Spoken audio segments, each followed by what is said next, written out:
तो आज पहला दिन मैं आपके सामने लेके आया हूँ एक और काल्पनिक से भरा हुआ एक हॉरर स्टोरी। तो इस स्टोरी का नाम है खिड़की पर परछाई।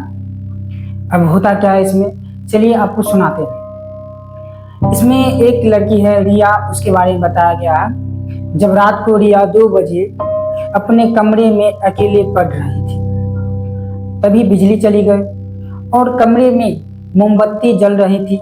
लेकिन अचानक से मोमबत्ती की लौ बिना हवा के हिलने लगी। रिया को कुछ अजीब लगा। उसने खिड़की की तरफ देखा।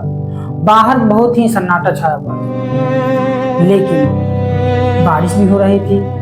तभी खिड़की के शीशे पर रिया को एक हाथ की परछाई दिखाई देती। रिया सोचती है यह किस चीज की परछाई है, और परछाई हिलती नहीं।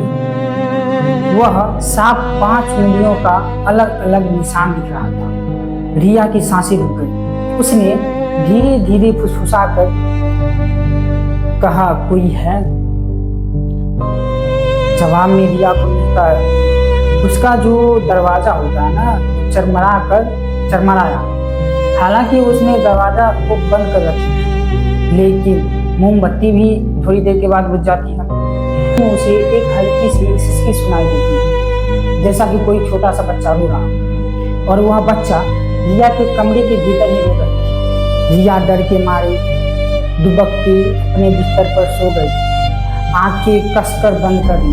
जब उसने आंखें खोली तो उसके सामने अलमारी पर उसकी ही परछाई दिखाई दे रही थी, और उसके हाथ में एक चाकू था और रिया के हाथों में कुछ नहीं था। जब वह चीखती है तो उसके गला से आवाज ही नहीं निकल पाती। लेकिन जब अगली सुबह जब उसके माता पिता घर आते हैं तो रिया के कमरे में जाते हैं, और रिया के कमरे में जाने के बाद देखते हैं कि मोमबत्ती पिघली हुई दिखाई दे रही है, और जो 5 उंगलियों का निशान दिखाई दिया था वो भी दिख रहा है, लेकिन रिया कहीं और नहीं दिख रही है। रिया उस कमरे में नहीं दिख रही है। तो यह